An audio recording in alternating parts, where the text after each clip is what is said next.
இன்றைக்கி லஞ்சுக்கு வந்து பார்த்திங்கன்னா குழந்தைங்களுக்கு இட்லியும் தக்காளி சட்னியும் தான் பேக் பண்ணி கொடுத்துருந்தேன். மார்னிங் வந்து தேங்காய் சட்னி வச்சு கொடுத்துருந்தேன். ஸ்நாக்ஸ்க்கு வந்து பியர் கட் பண்ணி கொடுத்துருந்தேன். ஈவினிங் குழந்தைங்களாம் ஸ்கூல் விட்டு வந்ததுக்கப்புறம் வந்து பார்த்திங்கன்னா எக் பப்ஸும் ஜாம் பண்ணும் தான் வந்து சாப்பிட்டாங்க. காலையில் மதியம் 2 நேரமும் வந்து பார்த்திங்கன்னா இட்லி சாப்பிட்டதுனால நைட்டுக்கு வந்து பார்த்திங்கன்னா மட்டா ரைஸில் சாம்பார் சாதம் தான் வச்சுருந்தேன். மட்டா ரைஸில் சாம்பார் சாதம் செய்யும்போது ரொம்ப சூப்பராக இருக்கும்.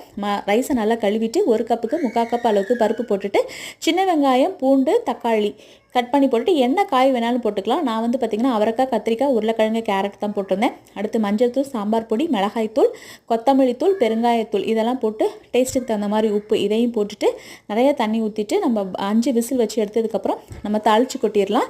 சில பேர் வந்து பார்த்திங்கன்னா நெய்யில் தாளித்து போடுவாங்க. நான் நெய்யில் தாளித்து போடல. சாப்பிட்றப்ப மட்டும் நெய் வேணுன்றவங்களுக்கு மட்டும் நெய் கொடுத்துருந்தேன். இதுக்கு சைடிஷ் வந்து பார்த்திங்கன்னா அப்பளம், வரமிளகா, அப்புறம் வந்து ஆம்லேட் இதெல்லாம் போட்டு சாப்பிட்டா ரொம்ப சூப்பராக இருந்துச்சு. இப்படி தான் இந்த டே எங்களுக்கு போணுச்சு. உங்களுக்கு எப்படி போணுச்சு கமெண்ட் பாக்ஸில் கமெண்ட் பண்ணுங்கள். பாய்.